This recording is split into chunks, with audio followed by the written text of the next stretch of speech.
So alpha particles. So this is the symbol that we use to represent alpha particles. And alpha particles are a source of radiation from radioactive substances. So from certain radioactive substances. So if we think about what alpha particles, so what we have here is the nucleus of an atom.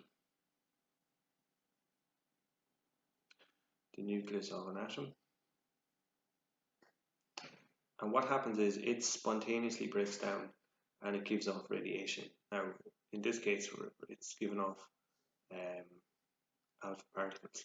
So if we think about what is the nucleus of atoms made up of, they're made up of these subatomic particles called protons and neutrons. Protons carry a positive charge and neutrons don't carry any charge, so there's no charge on it. Now if we think about what does an alpha particle consist of, well, if we have a look here, we can see that there's two protons attached to two neutrons. So there are two protons and two neutrons. Now if we look on the periodic table, so an element that has an atomic number of 2 is helium. Now essentially then what a beta particle is, an alpha particle should I say, is the nucleus of a helium atom, okay, because it's made up of the same number of protons. So this is the official definition then. So alpha particles are helium nuclei and they carry a positive charge and they have little penetrating ability. So they're positively charged because they have these two protons attached to two neutrons, and two protons carry a positive charge each. So if we have a look here, if we compare their ability to pass through materials, so alpha particles are not very penetrating. They'll actually be stopped by our skin, or they'll easily be stopped by a sheet of paper. Whereas if we look at beta particles, they'll easily pass through your skin, and it takes about 5 millimeters of aluminium to stop it. And then the most penetrating radioactive emissions are what are called gamma rays, and they'll easily pass through all of these materials, and it takes a thick encasing of lead and even concrete as well to stop these gamma rays from passing through. They'll easily pass through the body. Now alpha particles, because they're low penetrating doesn't mean they're dangerous. What can actually happen is they can get in, if they get into your lungs, for example, they're highly ionizing. So what does that mean? It means that they will cause the molecules in your lungs, for example, that make up the tissues in your lungs, to become positively or negatively charged. And what will happen is that can cause all kinds of problems for the functions of those molecules that make up the tissues within your cells in your lungs. So they can be very damaging to human health if they're inhaled, for example. Now, because they're positively charged, if we pass alpha particles through an electric field, for example, like what we can see here, they're going to be deflected towards the negative plate.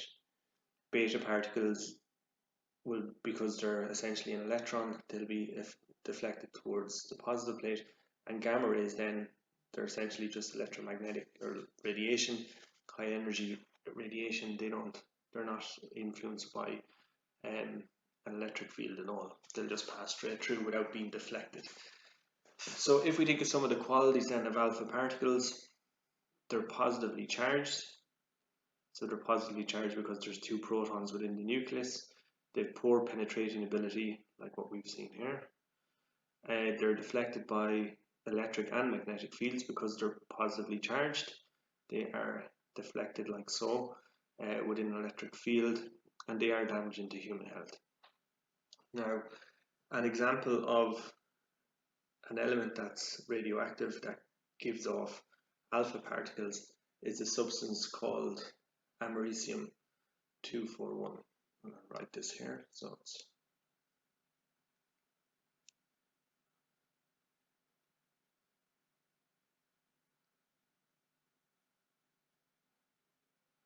americium 241. So this is a radioactive isotope, and this can be found in smoke detectors, and they're used in smoke detectors to detect smoke. Now, if we look at the equation then for the breakdown out of americium, so we have, so Am is the chemical symbol for this element, americium. 95 represents the number of protons that it has, is the atomic number, and 241 then is the mass number. So this is an atom of americium. So it undergoes alpha decay. So what actually happens to it? It changes. So it actually loses 2 protons. So the atomic number decreases by 2. So it becomes this new substance, neptunium, and it has 93 protons and it has a mass of 237. So you can see that this mass has dropped by 4, this atomic number has dropped by 2, and that relates to the mass. So there's 4 atomic mass units that comes out with every alpha particle, and 2 of those mass units come from protons. So as a result of that, this number decreases. So it decreases by 2. So if we have a look on the periodic table, so